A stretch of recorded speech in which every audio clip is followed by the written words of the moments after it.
morning. It is 6:03. Good evening. It is 6:03. We're going to call the board meeting to order. Sorry about that. Yeah. Looks like everyone here is here. Callie's participating via Zoom. Curtis, will you get the invitation? Sure. Thank you. Let's pray. Father, we just thank you so much for loving us, loving our children and our staff. And I just thank you so much for the many blessings you just pour out on us every day. And I pray that we don't take them for granted. And then I just pray for our community and the health of everyone, Father. COVID is striking our community, it's striking our families. I pray that you be with us tonight as a board, as administrators, that we would make the best decisions for our district and moving ahead in education and the well-being of our students and our staff. And Father, I can't thank you enough for all our teachers, the sacrifices that they're putting out right now, Father, working and dealing with all this. Again, thank you for being there for us. In Christ's name I pray. Amen. Amen.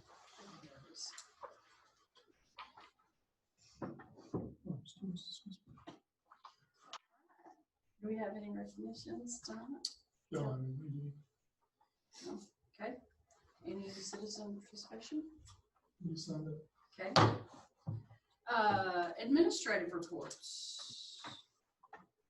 Looks like we've got some investment and finance reports, or some bills, dashboards, enrollments. Everybody got those ahead of time? Any questions? I think we got legal or you want principals? Yeah, principals. That's okay. Yep. I made a little copy because I got a lot of names on mine. Yeah, so. Thank you.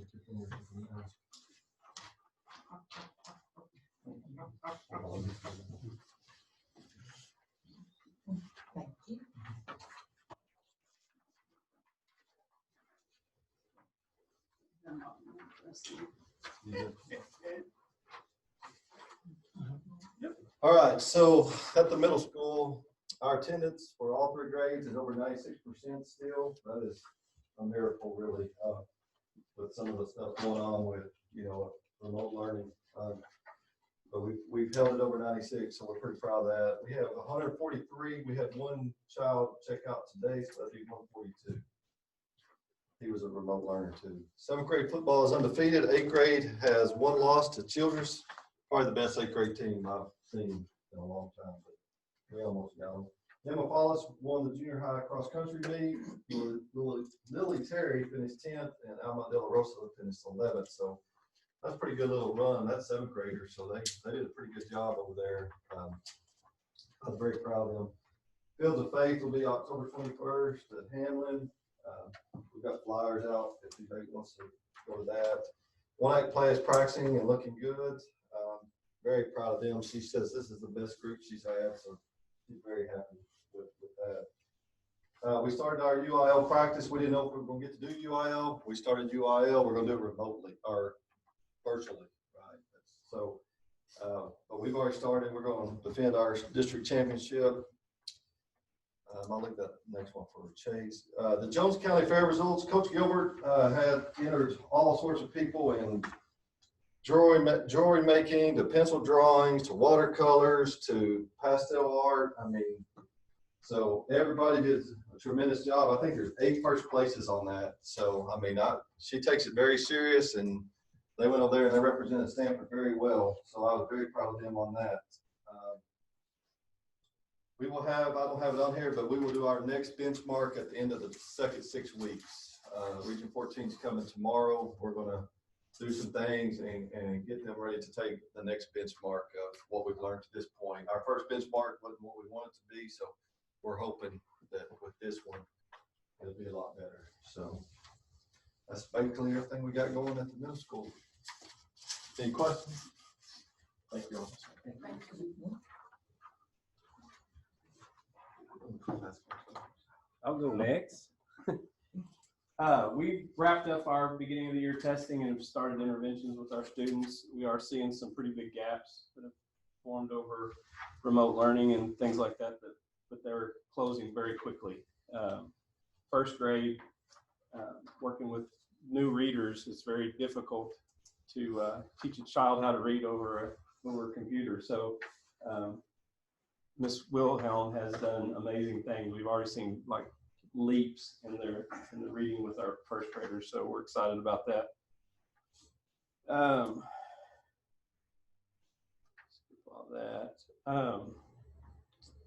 We had a great trip to Camp Grady Spruce.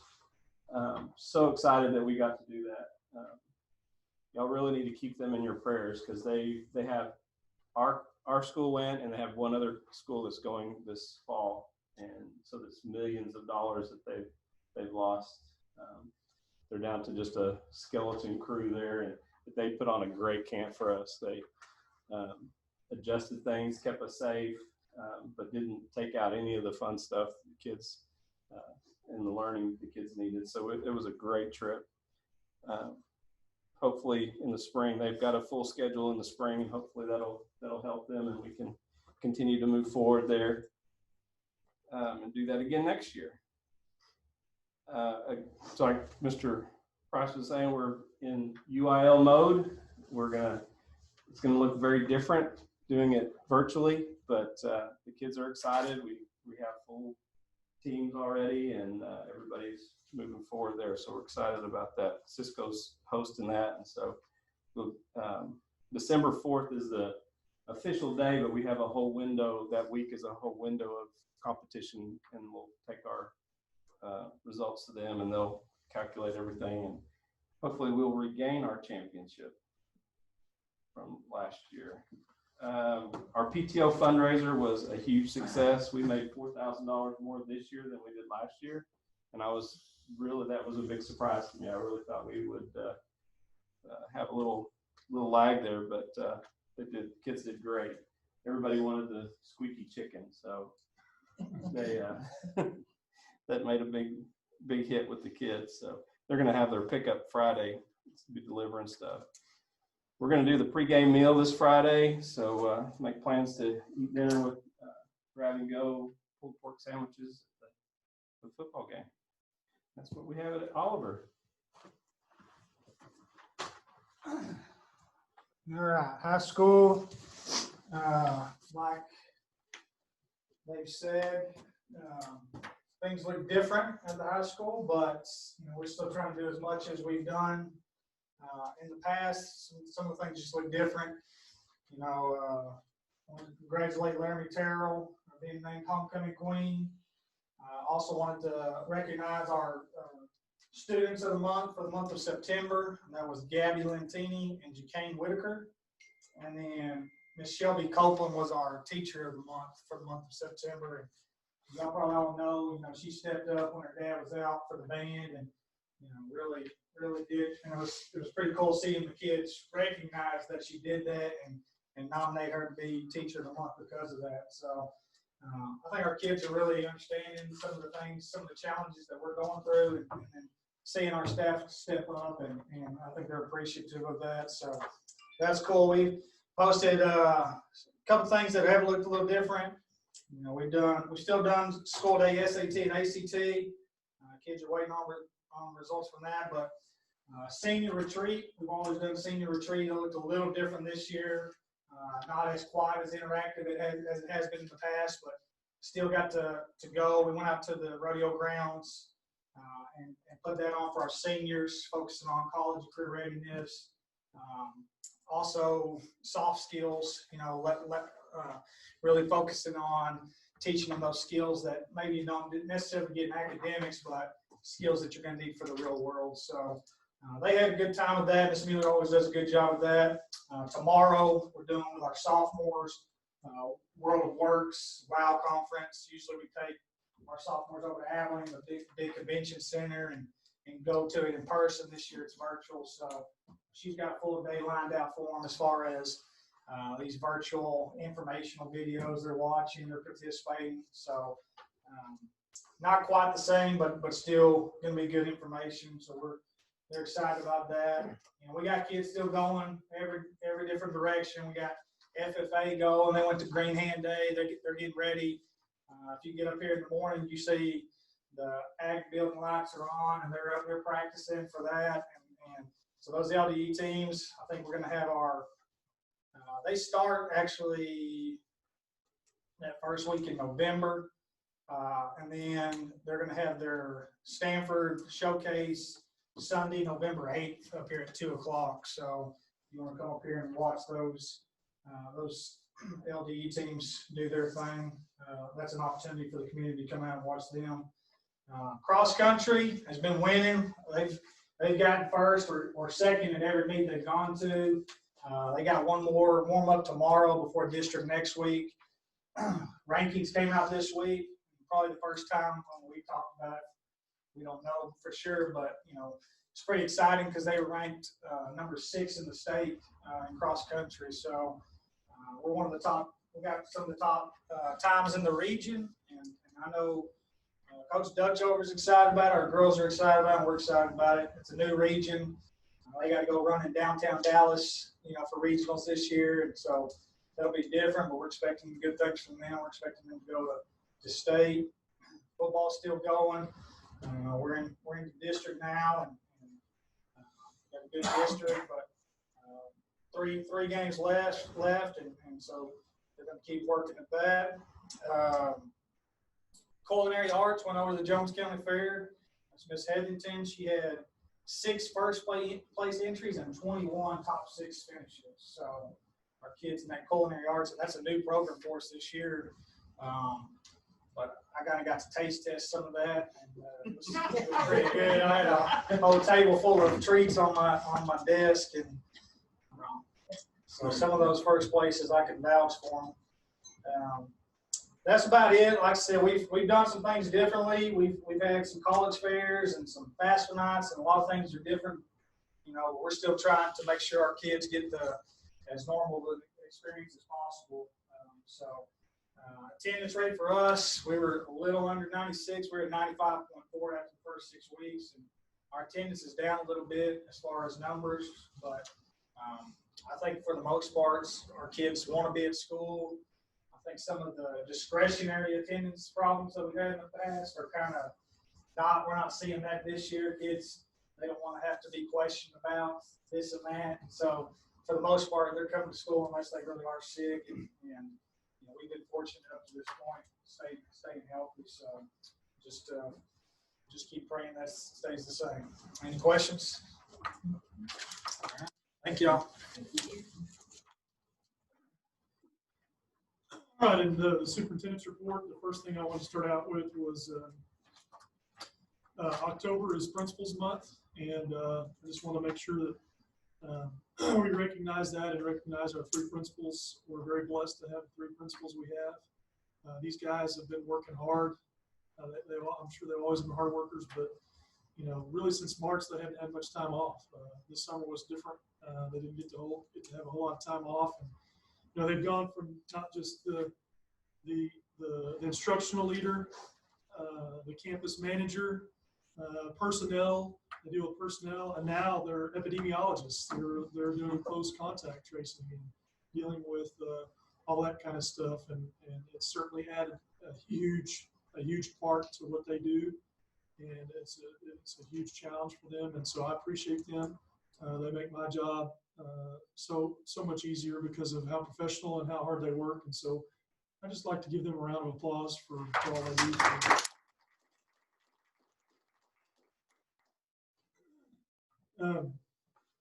I want to talk a little bit about close contact tracing and kind of where we are on that. And I've talked to, I'm in close contact, speaking of close contact, I'm in close contact with the health department. We talk quite a bit. Jones County is a little bit different on how that works. And so when there's an issue, our contact is with the regional office, regions 1 and 2 in Arlington. So the first epidemiologist we worked with was named Gabby, and we worked with her for for a little bit, and then it switched over to a lady named Shannon. And so Shannon and I know each other pretty well. I feel like that, she knows where we stand, and she feels good about the way we're handling things. And that's kind of where we want to stay, is that you don't really want the health department to come in and take over that stuff. She is aware that we're following TEA's guidance, and that TEA's guidance is different than the CDC's. TEA's guidance does take into account masking for close contact, and the CDC doesn't. And so she's aware of that, and she knows why we're doing that is because that's the TEA guidance. When they come in and they start doing contact tracing, they don't consider that. So that's one reason why I think it's important that we try to make sure that we're handling it properly, so that it stays here locally. But they do follow up. So kind of the way I would describe it, and the way that she's even described it, and even our attorney has described it. I've talked to our attorney a lot about contact tracing. Haven't gotten a lot of information from TEA, but I've talked to our attorney and talked to our epidemiologist, and really, we do kind of a preliminary assessment is really what we're doing. Is we do a preliminary assessment, and we follow the TA guidance, and if there's someone that's in close contact with that, then we let them know, and we tell them what we feel like they should do. The health department has told me that they come in behind us, and if there's some things that we've missed or whatever, they have some different opinions, and they let those people know that. So, but I will tell you, it's probably been the most challenging thing I've dealt with in my career. It's a beast, the close contact, and it's not something we asked for. Okay, we didn't go to school to be epidemiologists, and we're not epidemiologists, and it's not something that we asked to do, but we do feel like we have an obligation to do a preliminary assessment.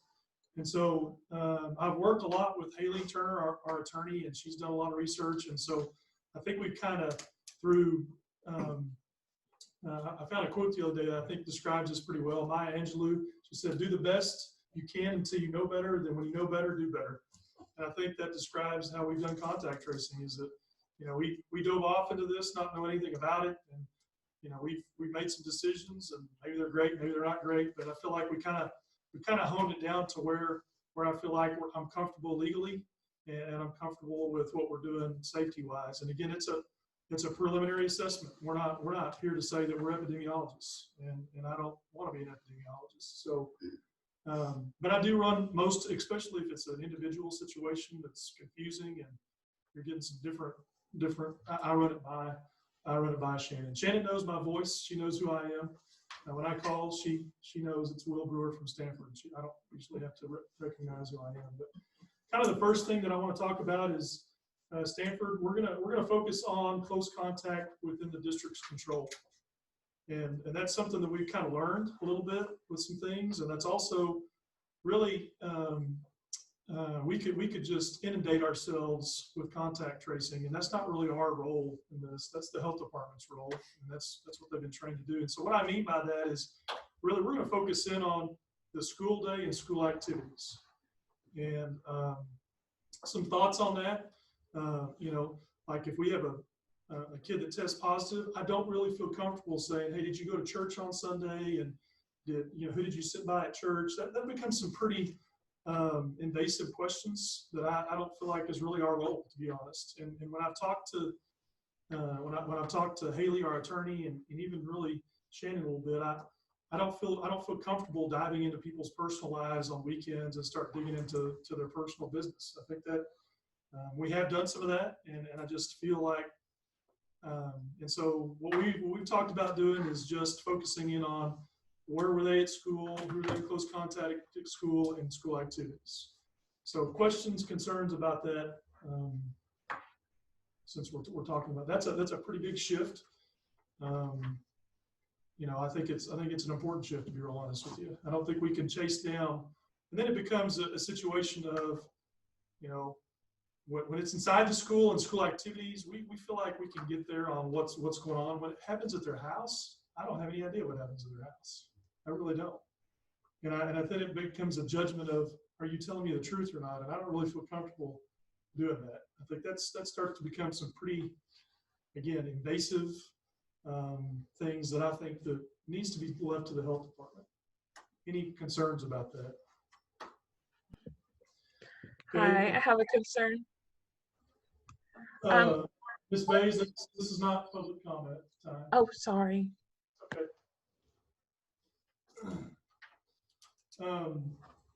Stanford ISD will approach contact tracing by the following. So if everyone in a class usually wears a mask, students and staff in that class will be determined to be not in close contact, and no quarantine will be likely issued by the district. So, you know, when we do our investigation in the classroom, that's what we ask the teacher. Y'all wear a mask? Were the kids wearing masks? Yes, let's move on. If a student or employee who tests positive eats lunch with the same students or employees each day, they're eating within 6 feet or 15 minutes largely interrupted, those students or employees will likely be quarantined. And that's really, again, just kind of a rule of thumb, but it doesn't always. What we found out is there's not really a rule of thumb that really you have to look at every situation individually and look into that. But really that's kind of just telling our students and our employees, specifically like in the teacher's lounge, hey, you need to be aware of 15 minutes, you need to be aware of 6 feet, and because when you're eating, you're not wearing your mask. And so just know that that could be a problem, a point of an issue. Okay, if a student who tests positive has a sibling or employee parent in the home, they will likely be quarantined. Again, that's likely, but that's not always the case. We've run across a couple cases where that's not always accurate. And but most of the time, if they're in the same household, it's a situation where they will be considered close contact. Employees, this is a TEA requirement. Employees are required to report if they've had close contact with a positive individual. Okay, and that's really where the must is, and a lot of this is the employees must report if they've been in close contact. Okay, it says parents may choose to report if their student has, and again, this is right off the TEA guidelines. Okay, parent may choose to report if their student has had close contact with a positive case outside of school, and we hope that they would. The last two, basically, number 5 and number 6, is, you know, we recommend that if you've been obviously a positive case, typically you're with your doctor anyways. But if we've told someone that they've been in close contact, we recommend they go to their doctor and follow their doctor's advice. And I will tell you that not all the doctors follow the CDC guidelines, and that was kind of news to me. You know, if they go to their medical professional and the medical professional says, hey, you don't need to quarantine for 14 days, you need to quarantine for 10 days, then per the health department, we need to follow the medical professional's note and follow the 10 days instead of the 15. And so that's been, again, a learning curve because we thought that all the doctors follow the CDC guidance, but they do not. So if a student or staff member is contacted by the health department regarding testing positive, they're encouraged to follow the health department's guidance. And again, you know, if we tell someone they need to stay home for, you know, 10 days, symptom-free, fever-free, you know, or if we tell them that they've been in close contact and they need to stay home for 14, and the health department tells them something different, they need to follow the health department's guidance. Okay, we're not the medical professional, we're not the health department. So that's kind of the situation. I feel like that, and I will tell you, Shannon has told me more than once she feels like we're doing a good job with this, and so I trust her opinion, and so that's what we're going to follow on close contact. Teacher incentive allotment, we talked about that back. It's been several months ago. We've hired a consultant, and that's going to be paid for by a grant. Her name is Tammy Cruz, and she's very knowledgeable about the teacher incentive allotment. The teacher incentive allotment is pretty complicated, and it's got the plan that we develop has got to be submitted to Texas Tech, and Texas Tech has got to approve it. And so kind of the process that we're working through is we're going to meet with Dr. Cruz over the next few months. We're going to get some stakeholder engagement. We're going to develop a plan. We'll look at how we're going to collect data. And then next year, we'll collect that data that has to be submitted. And then the following year is when the plan will go into place. Anything on that, Stacy, that I've missed? You know, it could potentially be some significant money for our teachers. And so we want to make sure that we put together a plan that that is acceptable to Texas Tech. On the base part of it, for recognized, they could get $3,000, exemplary $6,000, and the master's degree is $12,000. And so that's available for every school in the state. And then you get multipliers. A multiplier depends on your socioeconomic status. And so you get a multiplier of, let's say, for tier 3, then you get a multiplier of 1,500 times 2. For recognized, for exemplary, you would get 3,000 times 2. And then master's degree, you would get 5,000 times 2. So like a master's level teacher could get up to $32,000. And so we want to make sure that it's done right. And so we've enlisted the help from Ms. Cruz on that. So emergency operations plan, we submitted that. It was required by every school district in the state of Texas. Ours was about 263 pages long. We submitted it. They kicked back several of those back to districts and said they needed to fix some things and resubmit them. Ours was our review was complete, and they said there was no additional information required at this time. They made some recommendations that we're going to look at adding, but we do not have to resubmit it. We have a safety and security meeting on Tuesday. That's next Tuesday, October 27th at 4 p.m. And we'll talk about that. We'll talk about the emergency operations plan during that meeting. And cameras, we signed a contract. The Booster Club is going to help pay for. We're going to have cameras installed at the football stadium and in the basketball gym. And that way people can watch online if they're not able to get a ticket. It's probably going to take a little while. I'm hearing that it takes maybe several months to get that installed from this company. I think they're kind of behind a little bit. We're looking at testing out some bipolar ionizers. Basically, it's a filter for classrooms. We're gonna look at one classroom at each campus and look to see what that does for our classrooms. Gonna test that out. I want to talk a little bit about fund balance before we talk about the maintenance tax note. Stacy's got a handout for you.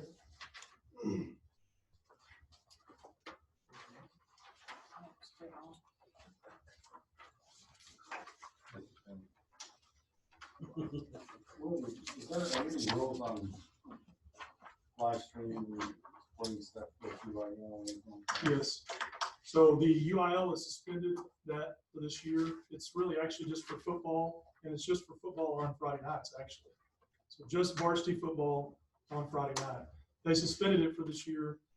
I don't know whether they're going to suspend it for next year or not. But for basketball, there is not. So. Thank you. Okay, kind of hesitated showing this to you. Not because it's bad, because it's good. Just know that this is anticipated. This is an estimate, okay? So we had talked about, when I first got here, about setting up some percentages on if we were able to put back some money in fund balance and kind of what some things we wanted to look at. And so I don't know if y'all remember that or not. Zach, you weren't quite on the board yet, but I don't think you were. We talked about percentages of, we wanted to make sure we had 3 months, in fund balance, and then look at taking some of that and committing or assigning it to specific places and start working on building up that fund balance. And so that's kind of where we are at this point. I'll let Stacy kind of go over it, and then I'll see if there's anything else. Okay, so you can see if you look at total fund balance, all accounts, 1.373 million. That was last year. If you'll recall from our audit, that's where we ended up last year. Our carryover, now this includes the 500,000 04223 that we got in insurance. We already have one insurance check in hand for the roofs, so that is included. So we carried over, or are anticipating carrying over, $1,468,911. That's probably the biggest carryover we've had since I've been here, but obviously there's reasons. House Bill 3 netted us a lot more money. Of course, we had to pay more out in salaries, but then school shut down in the spring. We didn't travel anywhere. That saved I mean, a bunch of money. It wasn't, I'm not saying it was a good thing, but I feel like we need to be good stewards with that. So you back the insurance money out, and you see the 1920 over carryover net of the insurance is about 968,000.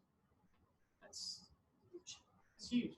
And you're gonna see that when we talk about the first rating in a minute. It's gonna help a lot of things. I mean, the first rating was good. I anticipate it's gonna be better next year, or a lot easier because we have a better cushion. So you can see we're at 31% of our prior year expenditures. So that's good. We'd like to build up more, and that's our goal. I feel like we're well on our way for that now.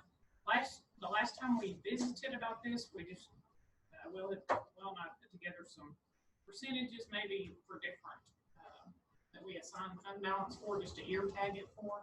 That can be moved anytime, can be changed, whatever. We just want to have a plan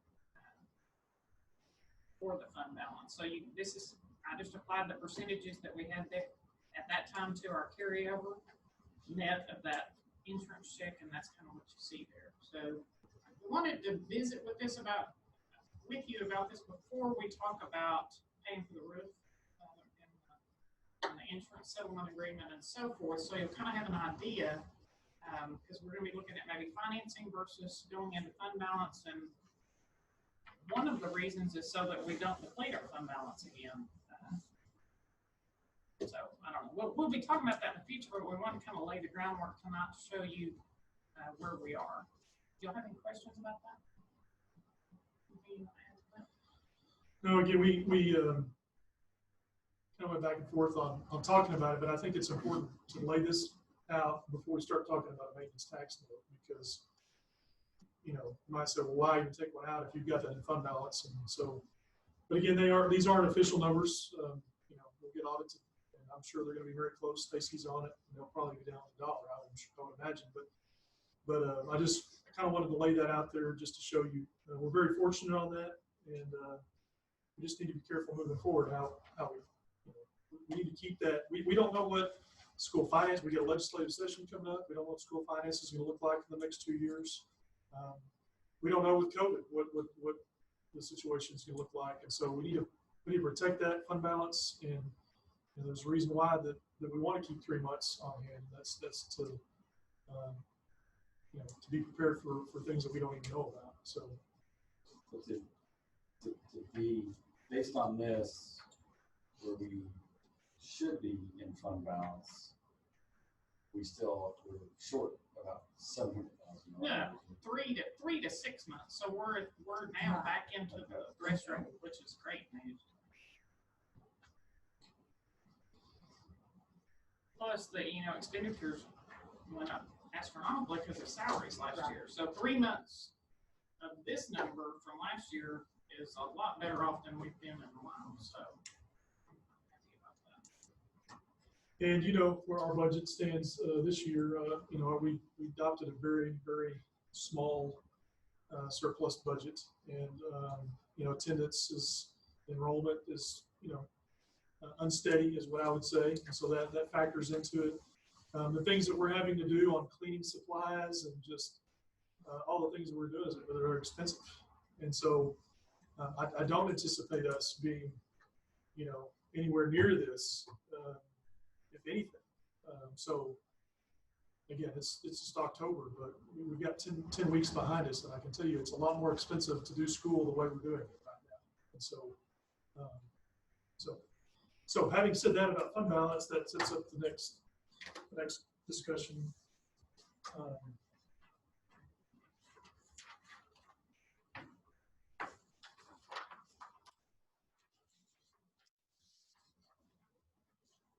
Again, this is not an action item. This is just something for information, just so that y'all can look at it. We've talked about financing the roof as we get the payments from TREA. This is what it would look like. Sorry.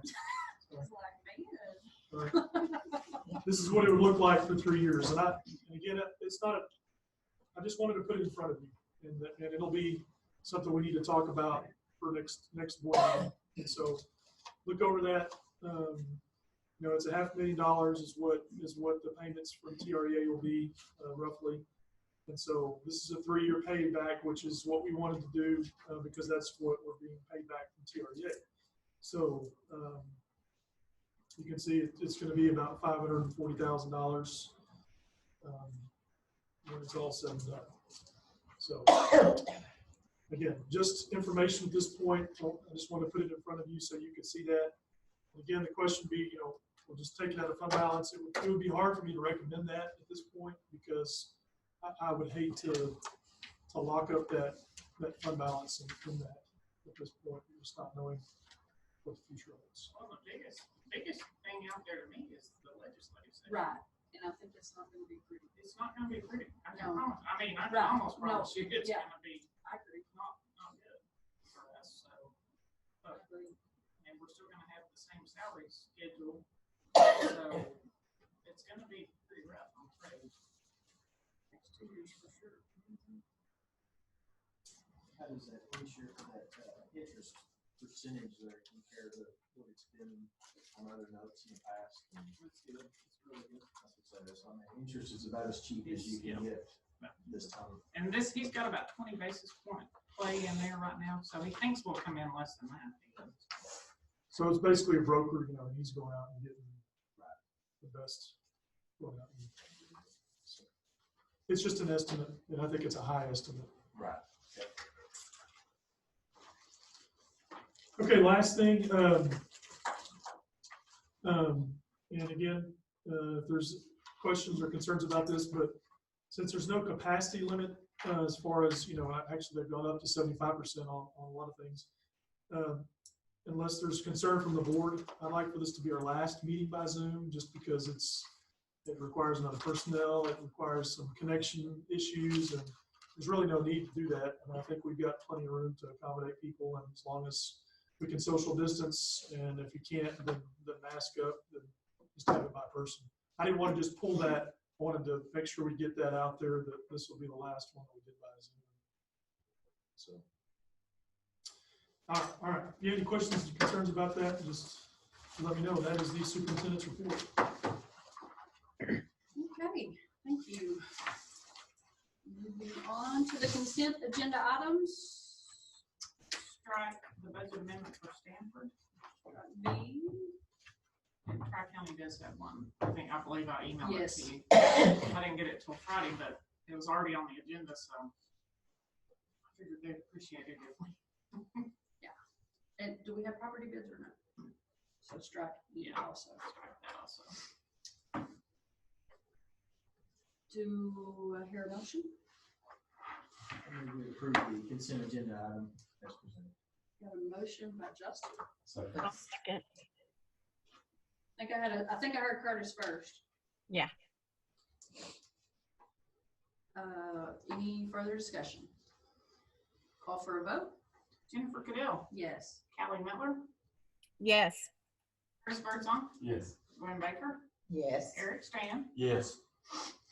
excuse me, Zach Logan, sorry, Yes. Justin Corzine. Yes. All right, motion passes unanimously.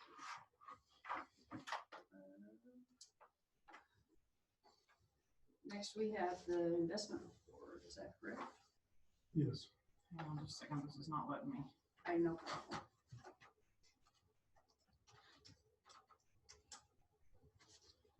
Okay. Investment report. I think I figured out a way. Are y'all following along on your, No, but I'm. because I see, I figured out a way to make it go full screen. Does it go full screen for you guys? Not if you're in it now. Huh? It's not right now. Mm-mm. I'm in it right now. Okay, You can download the entire thing. Right. I'll see that. yeah. Okay, this is,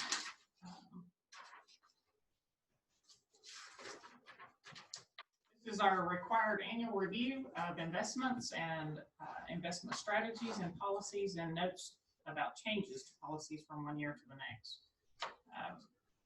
There are certain things that we have to accomplish with this report, and we do that First thing, investments have to be in accordance with our written policies. They are CDA in your ASB policy, board policy manual is where the investment policies are found, both legal and local. It has to be reviewed annually, and so that's what we're doing. Board has to perform a compliance audit of management controls or cause an audit to be performed, and Gerald does that with our annual financial report audit. You adopt separate written investment strategies for each of the funds and fund groups under your control. So we're going to talk about that in a minute. The different strategies, they're pretty much all the same, but we do adopt those by group, by fund group. I have to complete at least one training session within the first 12 months of assuming the office, which was 30 years ago or whatever, and 8 hours of training in each 2-year period thereafter. I actually did a training this year. I didn't teach one. I went to one and I enjoyed it. It was online, kind of hands-on with some Excel stuff, different. There's really some charts and graphs, and I really enjoyed it. Does that mean I'm a nerd? If I admit that I enjoyed it. Yeah, it was. Let's see. Business. I have to disclose if I have a business or personal relationship with any brokers dealers. I do not. And I have to prepare at least quarterly written reports. You get those each month in the board packets. So flip on over to this is the by fund group, how we started the year, where we ended the year, how much interest we earned, and then benchmarked against the 91-day treasury bill. We did better this year because we had a little bit more in fund balance, because as you'll recall, we have to keep $2 million at the bank. It comes bank at our depository for our depository contract, and they don't pay us interest. So a big chunk of our money gets no interest. We keep as much in the pools as we can because it does earn interest, and it's been performing fairly well against the treasury bill this past year. So we outperformed our benchmark, which I was glad to see. And then the last part of this is just recommendations on, I give you a little bit of information on market rates of interest and unemployment. That drives a lot of it could be inflation fears, which we're not seeing any of that, but we monitor that each year and each time we make investment decisions and try to make sure that we get in the places where we're going to have the best opportunity for earning interest.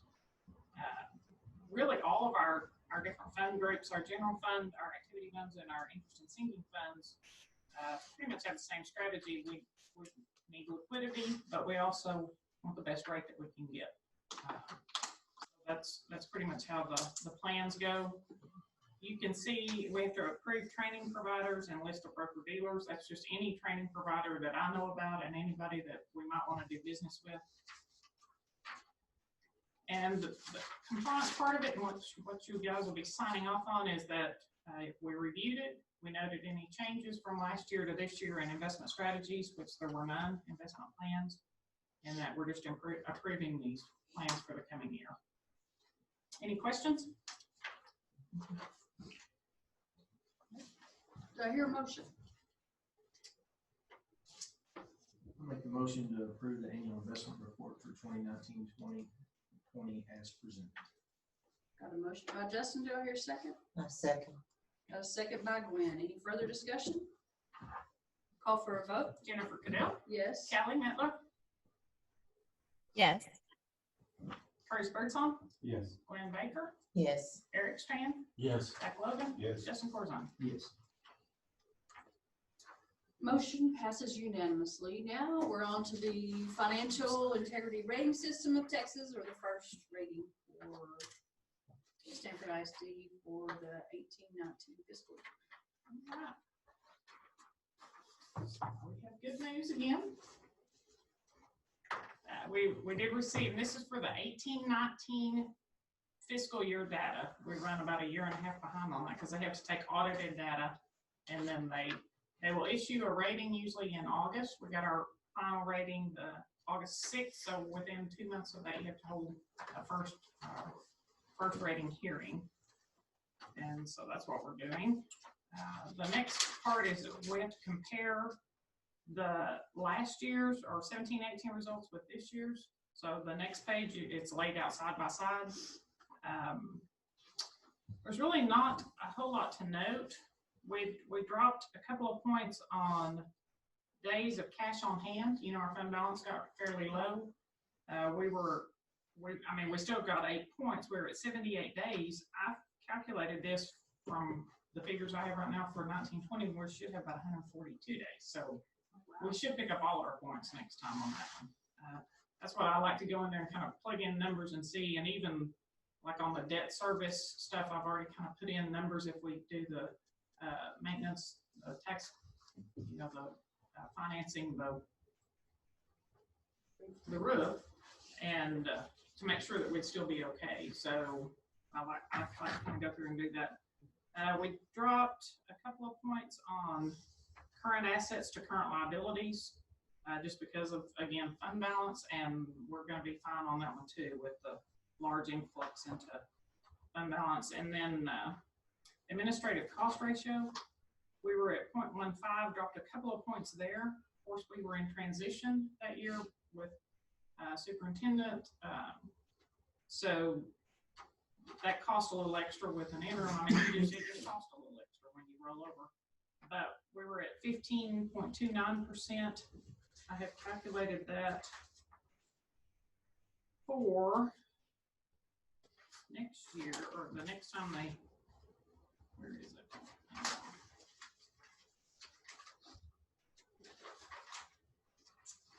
It's gonna be,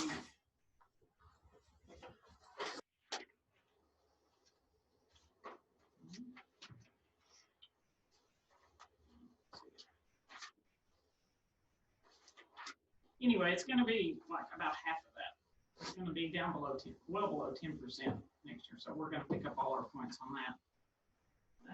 Everything else we received a 10 on, and the indicators really didn't change from this time last year to this year. So, and I would anticipate another, unless they do some more changing, I would anticipate another superior rating next year. So, do you have any questions?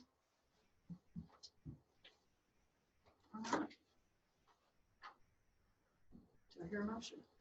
Make a motion to accept the financial integrity rating system of Texas as presented. Second it. Got a motion by Gwen, second by Callie. Any further discussion? Call for a vote. Jennifer Cadell, Yes. Callie Mettler, Yes. Curtis Birdsong, Yes. Gwen Baker, Yes. Eric Strand, Yes. Zach Logan, Justin Corzine. Yes. And motion passes unanimously.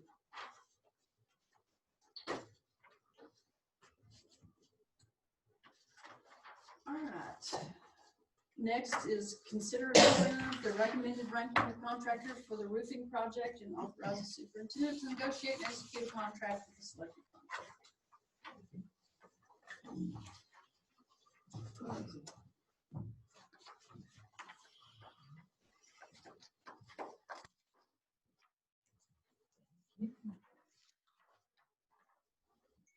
By the way, Stacey, thank you for all you do for our financial, our first, not just our first rating, but all the finances. Thank you. You do an excellent job. Thank you. All right, another thank you to Stacy. She kind of took this, taking bids for our roof replacement. And I appreciate all the work that she did a lot of legwork on that and coordinated with attorneys and made sure that we were following the right processes and doing all the right things. And so, again, thank you, Stacy, for doing that. So we opened bids on roofing at 10 o'clock by Zoom on September 25th. And we did have some people that joined us in on that Zoom. And so I will tell you that we were really pleased with the bids, really were. And so had some strong bids for the roof replacement. So USAA Advantage Inc., their lump sum base proposal was $2,141,300. And then the alternate, which again, the alternate would be putting a single membrane on those places where we have tar and gravel. And so basically, and so their alternate bid proposal was $2,240,500. Boo Roofing, their lump sum base proposal was $1,194,186, and their alternate was $1,418,405. And then Parsons, their lump sum base proposal was $1,291,518, and their alternate proposal was $1,602,518. So, so two of the bids were within either below or right at what we were going to receive from insurance money. So that was good news on our part on that. So what we did is we used a point system to rank those, and so Stacy ranked them, and then I ranked them, and then we did the average. And so I've given you Stacy's ranking, my ranking, and then the average is kind of what we went with. And I feel like we were both pretty objective about it. So kind of what, looking through it, both Parsons and Boo, both really strong companies, have some great references, are well known for doing good work. Both of them have long-standing, I believe Parsons has been in business for 70 years and Boo maybe 50 years, something along those lines. So been in business for a long time. So on general information, Parsons averaged 14.5 and Boo averaged 13.5. And then on the applicant project experience, both of them had a lot of experience. Neither one of them had as much experience in like tar and gravel. Parsons is kind of a Duralast, does a lot of Duralast, and then Boo does a styrofoam type spray. And then safety record, they were both real strong on safety record. So on that, out of the total 35 points, Parsons averaged 33.5, and then Boo was at 33. So the biggest difference, honestly, was in the fee proposal. Boo was $97,332 less than Parsons, and so when you feel like you're going to get a pretty comparable product, I mean, it really came down to the fee proposal, and Parsons on that averaged 44.5, and Boo averaged 49, and so total score, Parsons was a 92.5, and Boo was a 95.5. I didn't speak a lot about USAA. Their fee proposal was significantly higher than the other two, and so they averaged a 73 total score. And so they simply that and just kind of the bid package total. So what we would recommend is Boo for the project. I have called, Stacy's called a reference, and then I've called a reference, and both of them said great things about them. And the reference that I called has used them for several years. And it's not a local school district, it's actually a district up in the Panhandle, and they had good things to say about Boo.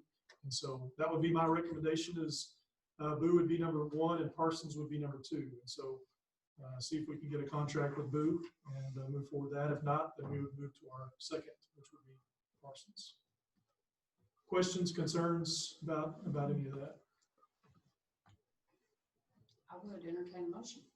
I move that the board select the first ranked contractor as providing the best value to the district for the roofing project in accordance with the Texas Government Code Chapter 2269, and authorize the superintendent to negotiate and execute the contract with Boo Roofing, and if unable to negotiate a satisfactory contract, to move on to the second ranked contractor and so forth. The contract is reached where all proposals are rejected. That's a well stated. Thank you. That is That is awesome, the best Zach. motion I've ever made. I second it. That was so good, I got 3 seconds. I know. Oh,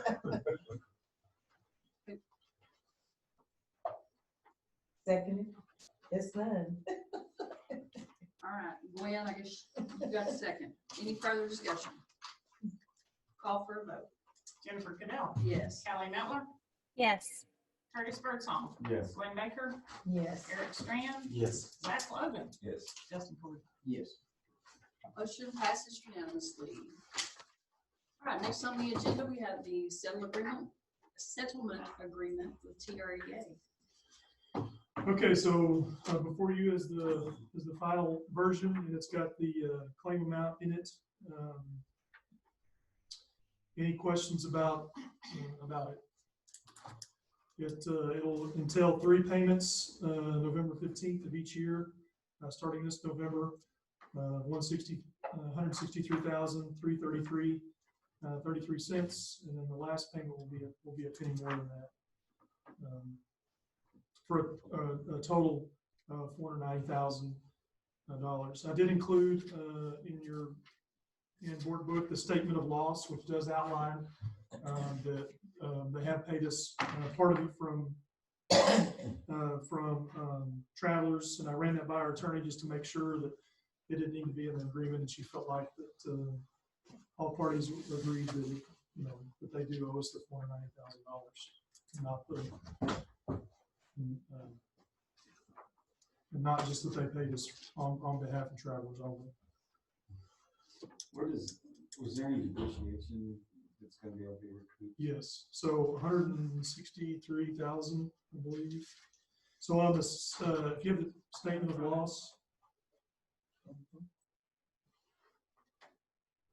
there's 69,000 that's $69,658.94 that's non-recoverable. There's 10,000 that is the deductible, and there is $162,369 that is depreciation that is recoverable. So, once we do all this, are we going to be able to collect that 162 in addition to the 490? Because Yes, because it doesn't add up. Yeah, it doesn't add up, yes. So we have the 490, then we have the 485, and then we have the 162 on top of that. And that 485 was before they actually paid us another 15,000 because we found an error in there. Stacy, I found this $15,000. that's what it's noting at the bottom of this is Yeah. she found another $15,000. So You gonna find another 15? I'll work on it. I think I'm about beat at work to do.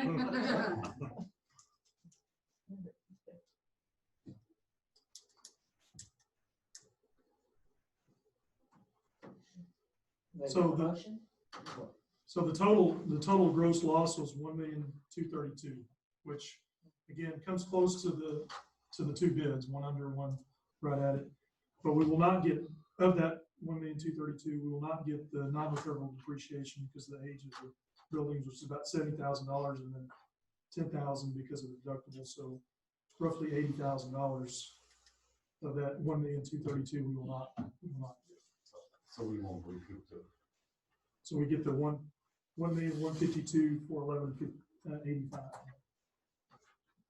So it's the 900,000 plus the 162, 369.62.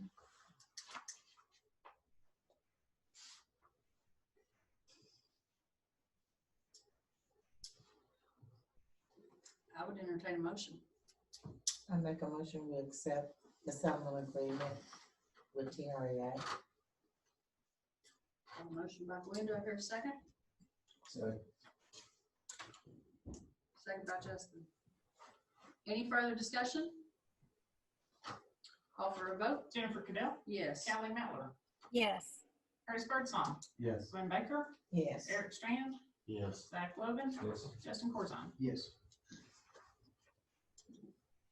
Next on the agenda, we have the calendar. Okay. So we sent out a survey to our district site-based committee that we were considering 4 early outs on Fridays this semester. They'd be November 6th, 13th, 20th, and December 4th. Students would be released at 12 noon. Staff would use that afternoon to plan for remote instruction, meet in departments as necessary, work in their classrooms, PLCs, whatever that they needed to do during that time. Each early out would be 245 minutes of instruction that we need to subtract from the total minutes of instructional time for the year. That would still leave us 77,770 minutes. We got a maximum of 75,600, so it would still leave us some extra minutes for flexibility. We also still have those days in February 12th, and then May the 21st, and then that last week in May if we need to use it. So the response, there was 28 people in the district site base, and we had 24 that responded, and that's a really good turnout for responses. So we had one that voted to please leave the calendar as is, and then the 23 voted in favor of adding the 4 early releases. Questions, concerns, comments about that?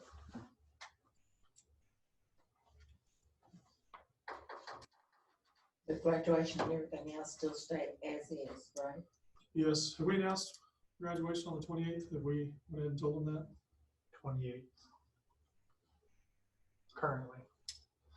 Well, I mean, I just know our teachers are spending a lot of time there doing, they're doing a great job, but they're spending hours and hours and hours. I think this might give them some relief. They're still going to be working, but it's not like they're teaching all day and then staying another. Right. I totally agree with Jennifer. I think we need to back up the teachers. And I feel this is a good way to do it. So I would entertain a motion. I'll make the motion. Got a motion from Callie. Do I hear a second? Because I had a hand. Second. Thank you. From Eric. Same time. I was watching, see, I saw it. Any further discussion? Call for a vote. Jennifer Cadell, Yes. Callie Netler, Yes. Birdsong, Yes. Glenn Baker, Yes. Eric Strand, Yes. Zach Evans, Yes. Justin Corzine. Yes. Okay, that motion passes unanimously. Next on the agenda, we have the resolution to end remote instruction. Okay, I'm just going to make some brief comments, then I'm going to turn it over to the principals. I'll probably turn it over to Mr. Selke first, high school. But, you know, we've talked a lot about remote instruction as administrative staff. This is not something that we've just all of a sudden decided to do. It's something we've been discussing for a while. It's not a rush decision. We have 10 weeks of data at this point, and I think the data is pretty telling. We've looked at it really hard. Ultimately, we believe this is what's best for our campuses. TA gave us some new information on Thursday of last week, and so on Thursday last week we had our commissioner's call, and so the commissioner went over a few things that has changed a little bit, and so I want to go over those with y'all before we turn it over to the principals. So this is on TA's website. It's the frequently asked questions about remote instruction. And so number 19, again, as new as of Thursday, the question is my school system required to offer remote instruction? We actually knew the answer to this question. We've known this one for a little while, but he went and put it on paper. And he said, no, school systems are not required to offer remote instruction to the general student population. Please note, however, that remote instruction may be required for individual students if it's in their IEP or their 504 plan. And so it's not actually required. We've done it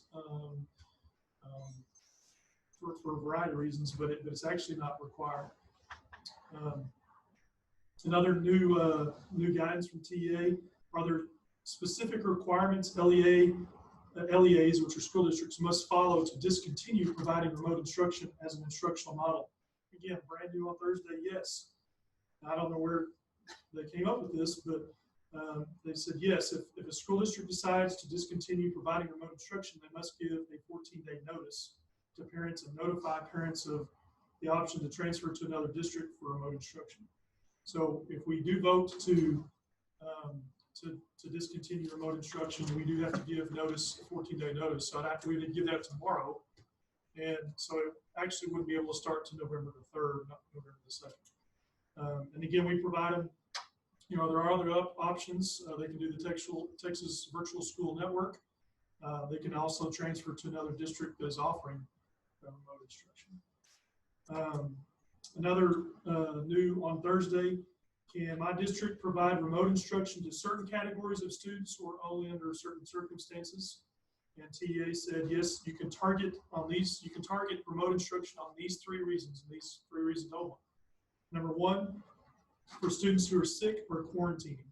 So if a student is sick, positive for COVID, has COVID symptoms, a COVID diagnosis, or if they're quarantining because they're close contact, you can offer remote instruction to them, but not to others. Only for specific grade bands. So you could say like just the 3rd grade is going to do it. I think it's kind of I would not recommend that at all.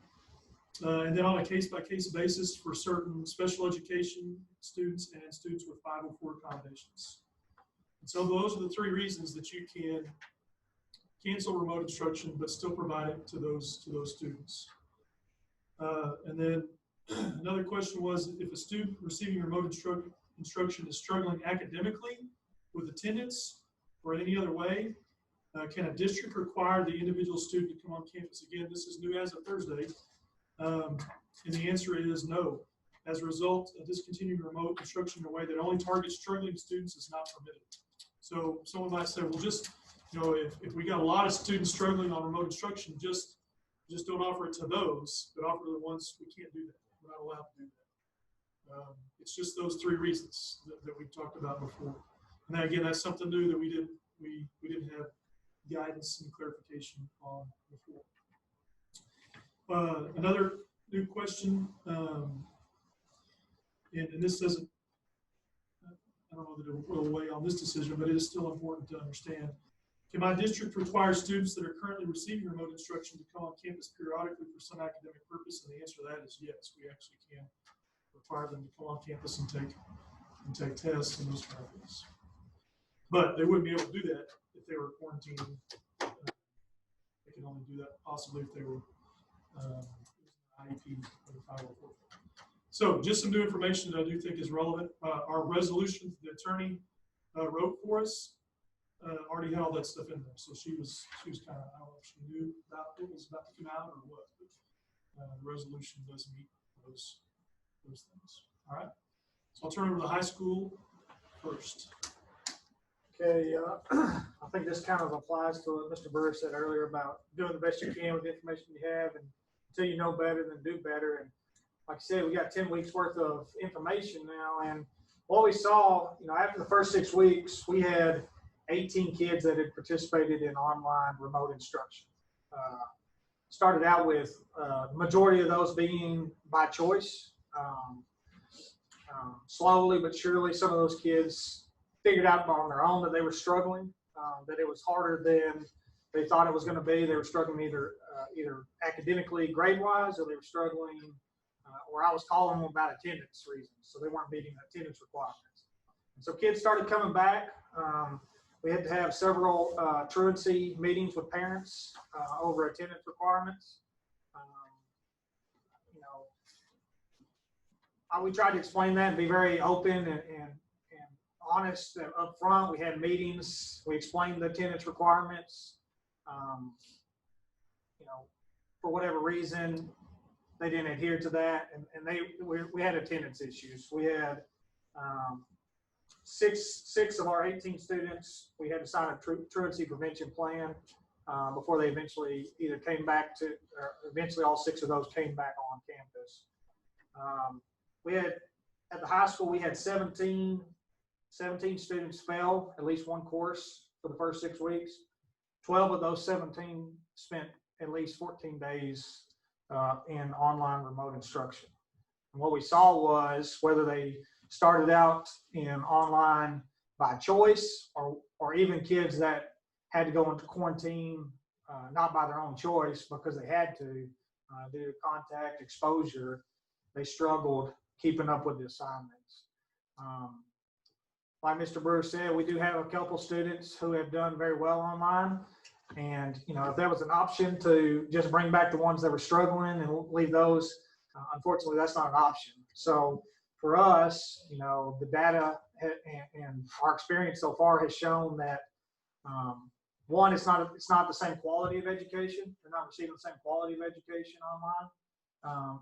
And that's not to discredit what our teachers are doing. Like you said, our teachers are spending a lot of time putting on information. It's just the means of transferring that information is different, and they're not getting the hands-on practice that they could get in a lot of the CTE courses. They're not able to take some of the courses. If they're being quarantined, they're taking culinary arts from home instead of being able to can't do the things. They're taking lab classes that they can't participate. And then it's just a lot of it's a time conflict. Our teachers, when the kids are participating in the classes and need help, it's a different time than when teachers are available to help them. And so there's just a disconnect there that's unfortunate. But I think we've done a good job of mitigating. He said we did it for a lot of reasons. I think a lot of that was fear of the unknown. When we went into this, we didn't know what that would look like coming back to school. We knew a lot of the parents were fearful to bring their kids back. I feel like up to this point, we've done a very good job. Our teachers, our janitorial staff, of mitigating the virus and the dangers of the virus. And so, my recommendation was to do this. I know other schools have done this. And so for the high school, I feel like, we don't currently have that many that this is going to affect. Like I said, right now we're down to 4 that have chosen online instruction. Most of ours currently that are on online are due to exposure of some sorts. And this isn't going to keep our teachers from doing online. So they're going to still do it because we're going to have kids that are going to be out at different periods of time for online, for exposure type purposes. So that's the data that we've had, and it was my recommendation. All right, Mr. Price. He said a lot, so not much else to say. Right now, we're down to 4 remote learners. All 4 of them were sped. 3 of them are being very, very, very unsuccessful. 1 is being successful. But the parent involvement in that house is strong. That mother is on. Guys, we've tried to Zoom our classes at the time of them happening, and we can't even get on at that time. That's the deal. I have teachers working as hard for 1 student, remote learner, working harder than they are for the other 18 they have in their class. We've tried a lot of things. One thing I can say to Mr. Shuck, if we ever have to go for quarantine, they've already been here. Most of our teachers are doing the Canvas in class anyway.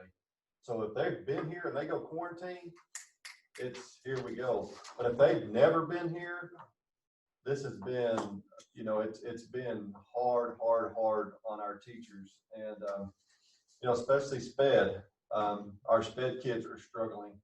I did a little data before I came over here, and most of those SPED kids, their average is below 30 in these classes. And if they were here and they could get the resources we have, we can give the accommodations we can give in class, the resources that getting pulled out to get tests read to them, things of that nature. There's no way that data would be that way. I'm all for it because I just see the struggle our teachers are having, and it's just like Mr. Shelton said. We never thought that it would be like this. We thought they would just jump on it. And another thing is that I think I see is a lot of these kids think it's just like it was in the spring, that they were going to get a pass fail and that was it. I can do minimum, I'm going to get my pass and here I go. But that's not what this is about. And so a lot of people are struggling, and out of those 4, 3 of them are choosing right now to be at home. The other ones at close contact right now, they will come back. But those 3 are their grades are not, I mean, it's just, it's hurtful to watch, really. I mean, it's just because we know if they were with us, they would be successful. You said one of the requirements is for special ed students that it's designated in their IEP that they have remote learning, so it's not all special ed students. Correct. It's gotta be something that's required. And usually there has to be an underlying condition, and none of mine have that. All right, Mr. Chambers. Well, I can say that I was very hesitant. I don't know what word I want to use there from the get-go with our little guys, because not having that teacher there beside these little guys I knew from the beginning was going to be extremely tough. And so as we entered into this, and the parents that were choosing to keep their children at home, I was very upfront with the difficulties that I foresaw coming with online learning. And I had a conversation with every single parent and told them what the expectations were going to be, what it was going to require on their part and of their students' part and of the teacher's part in order for them to be successful with online learning. And so most of those difficulties have been exactly what I was afraid they would be. Again, our teachers have bent over backwards and done quadruple flips to try to make this as successful as it can be. And it has been successful for a few, but it's taken everything that I told those parents that they would have to do in order for it to be. Canvas is a great tool. It's a great platform. For us, it's been great for disseminating assignments and tracking students' progress. It has not been great for instruction. And when you're teaching foundations to a young person that's learning how to learn, without having that interaction with an adult that knows how to teach that, it's very, very difficult. So you know, the old adage that you can lead a horse to water, but you can't make him drink. Those parents that have and students have done their part and have drank from what the teachers have provided them, very rich learning that they have provided, have done okay with online learning. But those that are not willing to or not able to, a lot of these parents are working during the day and their kids are at home with grandparents or great grandparents or older siblings, and they're not there to help them the way that they need. You know, a teacher that's there beside them can do, have struggled. So right now we have, well, we had 9, we added 1 today that's going to be close contact. So we have 10 students on remote learning. 9 of those are by choice. Only 2 of those have been successful, and they've got very strong parents that are doing what needs to be done. Of those 7, 2 are special ed students that, well, of the 7 that are being unsuccessful, let me rephrase that. Only 2 of those 9 I would consider have a legitimate reason to be at home, other than just being nervous about what's going on. There's 2 at home that I would say need to be at home. They have underlying medical issues that need to be protected, and I'm really glad that we can make that adjustment for those students if that, you know, if the ARD committee decides that that's what they need. So another thing I've noticed, like Mr. Price is saying, is that the students that we've sent home for quarantine that have been home for a short amount of time have been more successful because they have been introduced to the Canvas platform and have been able to work with it. For the most part, those students have done well, but the ones that are choosing to be at home at this point are not. So our protocols have been great. When we look at our numbers, we've only had 1 student on the elementary campus that has tested positive for COVID-19. And if you think, you think about germs and how they're passed in this age group and how difficult that is to keep them clean. Our staff has done an outstanding job, and the planning that we put in ahead of time, I think, has been paramount in that happening. And I don't see anything but success from here on out, but we don't know for sure. So anyway, that's my recommendation. Also would be to just continue remote learning, and that's where we're at. Let's kind of wrap it up before we see if we have any questions. These things that you're hearing, if you watch the news or if you're on the internet, you see that a lot of schools are having the same conversations, same issues with remote learning. The majority of schools are having these issues with remote learning. And so this is certainly not, something that just Stanford's going through. Again, I think the teachers are doing an incredible job.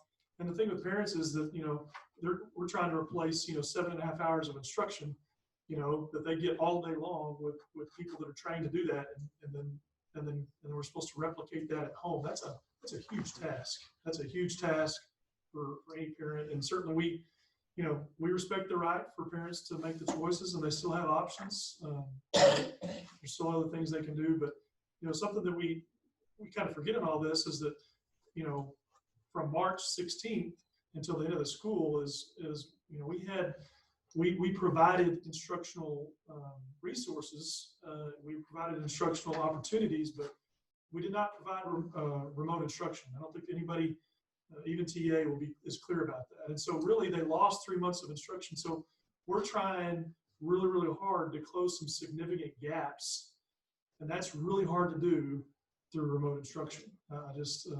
Especially elementary level, I can't imagine trying to teach a first grader to read through remote instruction would be really, really tough. So I know it's not it's something that, I trust my principals, I trust the teachers, and so that's what we're recommending. Again, just to kind of go over the resolution, just kind of as Mr. Logan said, the resolution talks about that it'll still be offered to those who are quarantined or sent home because of a COVID-19 situation. And then it also does include students, that it's in their IEP. So those are the two exceptions to canceling remote instruction. Questions? Do you foresee people changing their IEP? Again, it would have to be a qualifying situation. I do think we have, I do think that's a possibility, but it was something that they would have to, the art committee would have to agree on, and there would have to be something that would qualify for that, I would imagine. So I'd like to make a motion that we approve the resolution to end remote instruction. I have a motion by Curtis. Do I hear a second? Wait a minute, that we need to put in there, because the date need to change from the 2nd to the 3rd. Is that right, Mr. Rowe? yes, I'll fix that. Thank you for catching that, Ms. Baker. That's changed since we wrote that. I Thank you. heard a second from Eric. Any further discussion? Call for a vote? Jennifer Goodell, Yes. Sally Miller, Yes. Curtis Birdsong, Yes. Glenn Baker, Yes. Eric Strand, Yes. Zach Logan, Yes. Justin Corzine. Yes. Motion passes unanimously. Now we are to grow your own grant. We discussed this a little bit last year, and we actually applied for it last year, and the service center didn't get it. We feel like hopefully we've got a good group, and we'll have a chance to get this grant. What it does is it provides some funding for principals education at the high school, and then that would be the first part of it. The second part of it would possibly provide some money for some of our instructional aides that are going back to school or trying to get certified, and we have several of those that could possibly qualify for that, and it could help pay for for them to get certified. So, any questions about that? Do I hear a motion? Make a motion that we take and accept the Grow Your Own grant. Got a motion by Glenn. Do I hear a second? Second. Second by Justin. Any further discussion? Call for a vote. Jennifer Cadell, Yes. Kelly Miller, Yes. Chris Birdsong, Yes. Glenn Baker, Yes. Eric Strand, Yes. Zach Logan, Yes. Justin Corzine. Yes. Right. I believe we are to the adjournment portion. I don't believe we're going to executive session tonight, so I would certainly entertain a motion for that. Move to adjourn. Thank you, Mr. Logan. I got a motion by Zach. Do I hear a second? Second. Second by Curtis. Any further discussion? Call for a vote. Jennifer Cadell, Yes. Kelly Miller, Yes.